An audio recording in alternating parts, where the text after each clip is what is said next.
বছরখানেক পর বোধহয় কৌটোটা খুঁজে পেলাম আর তার ভেতরে দেখলাম এই জেলির কাপগুলো রেখে দিয়েছে। তাই ভাবলাম এটা দিয়ে আজকে আমার ছেলের পছন্দের একটা ক্রাফট বানাই। ও গেছে স্কুলে পরীক্ষা দিতে, বাড়ি এলে এটা ওর হাতে দেবো।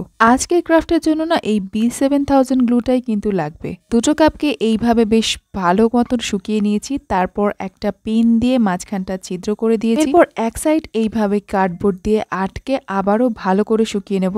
এরপর এর মধ্যে আমি দিয়েছিলাম লবণ। তবে ইউটিউবে হাজারখানেক ভিডিও লবণ দেওয়ার ট্রিক থাকলেও এটা খুব একটা কাজে দিল না। মেবি আজকে আর্দ্রতাটা একটু বেশিই, তাই জন্য তো আর কি চলে এলাম আমার নিজের উপস্থিত বুদ্ধির ওপরে। ভালো করে ধুয়ে শুকিয়ে নেওয়া বালি এভাবে চেলে নিয়েছি। বাই দ্য ওয়ে, ছাঁকনির চেহারা দেখে ভয় পাবেন না, এটা এইসব কাজেই শুধু ব্যবহার হয়। যাই হোক, বালি দেওয়ার সঙ্গে সঙ্গেই দেখুন একেবারে বালির ঘড়িটা যেমন হয় তেমনই হচ্ছে।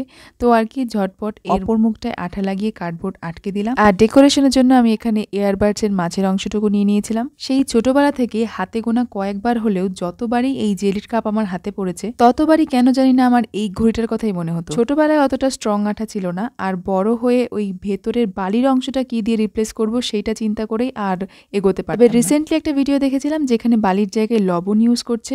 একটা না, বেশ অনেকগুলো ভিডিওতে ওই একই কাজ করছে। তো আমি ভাবলাম তো ব্যাপারটা তো খুবই সহজ হয়ে গেল আমার জন্য। তবু আমি একটা শুকনো কড়াইতে লবণটাকে হালকা একটু গরম করে নিয়েছিলাম যাতে ওটা আরেকটু ঝুরঝুরে হয়। লবণটাকে একটু ঠান্ডা করে নিয়েই কিন্তু এখানটা দিয়ে দিয়েছিলাম, তারপরেও হয়নি। হতে পারে বাতাসের আর্দ্রতার কারণে, কিন্তু শীতকালে তো অত বেশি আর্দ্রতা থাকেও না, কি জানি কেন হয়নি। সে যাই হোক, শেষমেশ ঘড়িটা যে হয়েছে এটাই অনেক।